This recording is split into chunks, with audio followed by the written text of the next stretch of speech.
Megastar Chiranjeevi ఖైదీ number 150 cinema 100 కోట్ల share fake అని పెద్ద బజ్ ఇప్పుడు సోషల్ మీడియాలో నడుస్తుంది. పోతే ఓ చిన్న లాజిక్ మిస్ అవుతుంది ఆ విషయానికి సంబంధించి. వివరాల్లోకి వెళ్దాం. నేను మిస్టర్ బి దిన comment. Khaidi number 150 producer mega power star Ram Charan income tax officials కి ఖైదీ నంబర్ ప్రాఫిట్స్ కు సంబంధించి కొన్ని డీటెయిల్స్ ఇచ్చారు అని చెప్పేసి ఓ ప్రముఖ పత్రిక ఓ కథనాన్ని ప్రచురించింది. వాళ్ళు ఇచ్చిన డీటెయిల్స్ ని బట్టి చూస్తే రామ్ చరణ్ ఖైదీ నెంబర్ 150 సినిమా మూలంగా తనకి 75 కోట్లు మాత్రమే వచ్చాయి అని చెప్పారు. అందులో సినిమా నిర్మాణం కోసం 60 కోట్లు ఖర్చయింది. ఆ ఖర్చయిన దాంట్లో 20 కోట్లు చిరంజీవికి రెమ్యునరేషన్ ఇవ్వడం జరిగింది, 10 కోట్లు వినాయక్ కి రెమ్యునరేషన్ ఇవ్వడం జరిగింది, మిగతా 30 కోట్లు ప్రొడక్షన్ కాస్ట్. ఈ సినిమా మూలంగా 15 కోట్ల లాభం వచ్చింది. దాని వరకు ట్యాక్స్ పే చేస్తాను అని Ram Charan income tax officers తో చెప్పినట్టు ఆ కథనం వివరించింది. పోతే ఇందులో తప్పే ఉందో, 100 కోట్ల షేర్ ఫేక్ ఎలా అయిందో నాకు అర్థం కాలేదు. ఇక్కడ అందరూ కూడా ఓ చిన్న లాజిక్ ని మిస్ అవుతున్నారు. ఈ సినిమాని రామ్ చరణే ఓన్ గా రిలీజ్ చేసుకోవాలా, ఏరియా వైజ్ డిస్ట్రిబ్యూటర్స్ కి సినిమాని అమ్మేశాడు. వచ్చిన షేర్ లో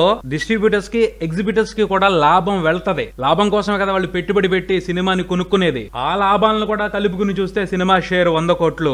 డిస్ట్రిబ్యూటర్స్ కి ఎగ్జిబిటర్స్ కి వచ్చిన లాభాలకు కూడా రామ్ చరణ్ ట్యాక్స్ ఎందుకు కడతాడు? కమాన్ బ్రదర్స్, చాలా క్లియర్ గా ఉంది. ఇన్ఫర్మేషన్ బయటకు వస్తుంది అంటే మరి అంత తెలివి తక్కువగా అయితే ప్రొడ్యూసర్ ఉంటారు అని నేను అనుకోను. చిరంజీవికి 20 కోట్లు రెమ్యునరేషన్ ఇచ్చారు అంటున్నారు. ఇన్కమ్ ట్యాక్స్ వాళ్ళు ఆ 20 కోట్ల నుంచి ట్యాక్స్ తీసుకుంటారు. వినాయక్ 10 కోట్లు ఇచ్చారు అంటున్నారు. ఆయన కడతాడు ట్యాక్స్. 30 కోట్లు పెట్టుబడి. టెక్నీషియన్స్ మిగతా వాళ్ళందరూ ఎవరైతే రెమ్యునరేషన్ తీసుకుంటారో వాళ్ళు గవర్నమెంట్ కి పే చేసుకుంటారు. పెట్టుబడి మీద ట్యాక్స్ ఉండదు, వచ్చిన లాభం మీదే ట్యాక్స్ ఉంటది. అది కడతానంటున్నాడు. ఇక డిస్ట్రిబ్యూటర్స్ ఎగ్జిబిటర్స్ వాళ్ళకి వచ్చిన లాభం నుంచి వాళ్ళు కట్టుకుంటారు ఇన్కమ్ ట్యాక్స్ ఆఫీస్ కి. ఒక చిన్న లాజిక్ ని మర్చిపోయి అంత పెద్ద పత్రిక ఇలాంటి కథనాన్ని రాయటం, అభిమానుల్ని రెచ్చగొట్టడం సిల్లీగా అనిపించింది. పోతే రామ్ చరణ్ అంతా స్పష్టంగా చెప్పేశాడు అని నేను అన్నాను. ఆ లెక్కలు వాళ్ళకుంటాయి, కానీ ఖైదీ నెంబర్ 150 మాత్రం 100 కోట్ల షేర్ చేసింది. మరిన్ని అప్డేట్స్ కోసం కీప్ వాచింగ్ మారుతి టాకీస్.